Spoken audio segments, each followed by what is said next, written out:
What is an SEC whistleblower? An SEC whistleblower is generally an insider who reports to the SEC securities violations. And now more than ever, it's more important to come forth with systemic issues that companies are engaging in. When I say issues, unlawful practices, illegal type of conduct. Because just this week, as we're filming this video, a record-breaking SEC whistleblower award of $279 million was given to an individual who's still anonymous and may remain anonymous for blowing the whistle about malfeasance within a regulated financial company. How does the SEC determine the financial compensation for an individual who has reported for fraudulent activities as a whistleblower? Well, the SEC is going to look into a few factors to determine whether or not the SEC whistleblower is entitled to any compensation, and if so, how much, potentially up to 30%. And like I mentioned, $279 million, that's not a small sum. Some of it is going to be, was the complaint actually filed properly? A big mistake that individuals make is they go directly to the Department of Justice. They go directly to the United States Attorney's Office. They go directly to the FBI. They're cooperating for years and years and years. They read that the company's busted to the tune of a couple $100 million, $1 billion, whatever it is. Then they come to us. Guess what? That may be too late. You need to file a TCR. You need to file a TCR the right way.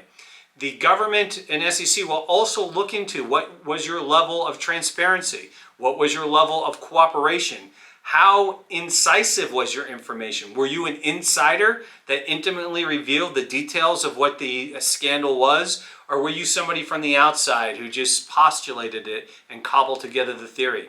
Much different utility, much different worth.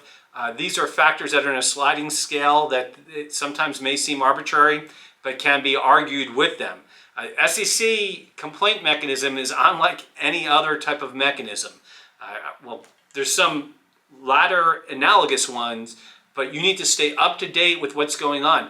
They may take action about your action and not notify you, and unless you fill out the proper form in the proper time period, you also may be precluded from a recovery as an SEC whistleblower. So yes, there's several factors that are going to grade you on. The initial factor is making sure your case is in promptly, how singular in nature was your information, and what sort of utility was it to them. And also another factor is how cooperative was your counsel if you do use an SEC whistleblower counsel or law firm. We're very responsive at our firm. We understand that's a criteria. And it's not just responsive along those natures. We want to advance the ball. So when the ball's with us, we keep it going forward. And how can an individual report financial fraud? Well, when you say report financial fraud, an individual can report financial fraud that are securities related to financial fraud in nature through the TCR portal, either by themselves, which is from our law firm perspective strongly discouraged for a variety of reasons, or through an SEC whistleblower lawyer.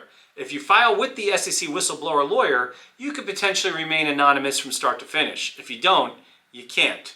Another reason why I think it's critical to invoke the use of a whistleblower law firm that has experience in this area of law is the SEC receives thousands and thousands of tips each year. And while I just told you about some of the bigger results, very few are acted upon. So you only get one bite of the apple. And when you only get one bite of the apple, you want to present that as deliciously, if that's such a word, as possible, in the right manner, in a palatable manner that the SEC can digest. And that's where you would get the benefit of working with an SEC whistleblower attorney or law firm to tee up your case so upon first blush, it looks like something that the SEC might and could act upon. What type of violations qualify under the SEC whistleblower program? There's a broad base of things. I mean, things are highly regulatory in nature. So certain things that you would look out for. One of the cardinal rules I look at is, does the institution have the best interest as a fiduciary of itself first or the client first? It has to put the client's interest before itself. Is it inside trading? Is it getting in and out of positions earlier than their clients are to the detriment of the client? Is it just a big Ponzi scheme, which we've seen way too many of it with Bernie Madoff, FTX allegedly, although all signs point to that.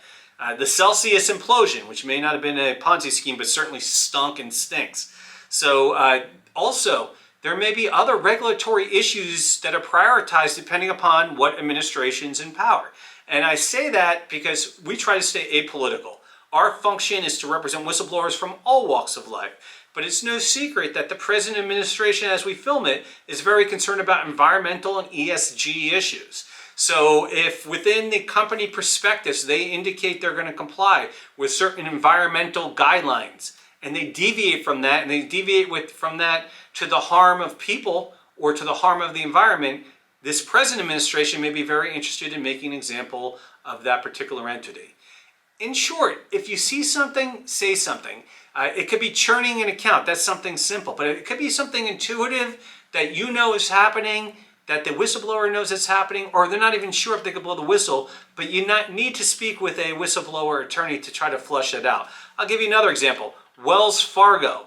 They were dinged pretty hard because they kept opening up multiple accounts for individuals, even though the individuals didn't want it.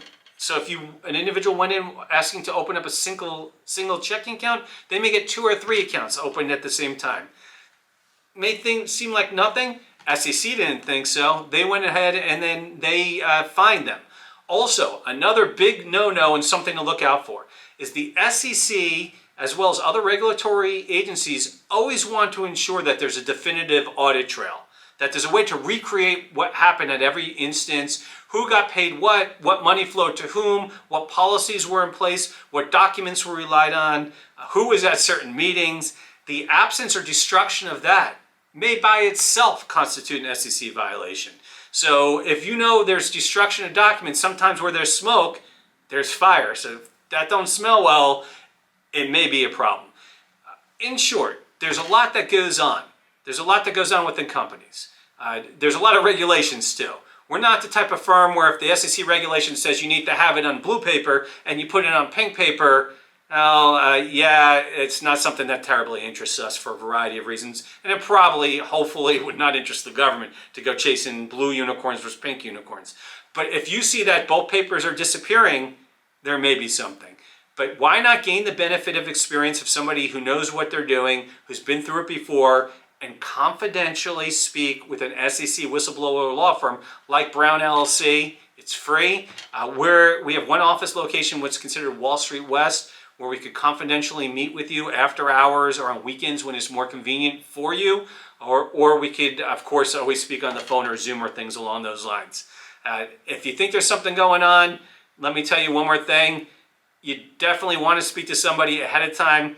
You don't want to use these compliance lines internally at the company because then they're going to try to pin it on you and try to fire you, and you're not going to get any of the benefit upside, and you have plenty of downside. So if you see something, say something the right way. Please consider speaking with an SEC whistleblower law firm like Brown LLC, but even if it's not ours, somebody who has a focus of the practice in this area. You could contact Brown LLC by calling 877-561-0000. You can call us 24/7. Visit our website, ifightforyourrights.com. We're happy to talk to you. Be careful about what comments and questions you leave below. It's public and you may lose the privilege. So don't put any privileged information. Feel free to reach out for us directly. We'll make sure somebody tries to get back to you promptly. Thank you for listening to this video and best of luck.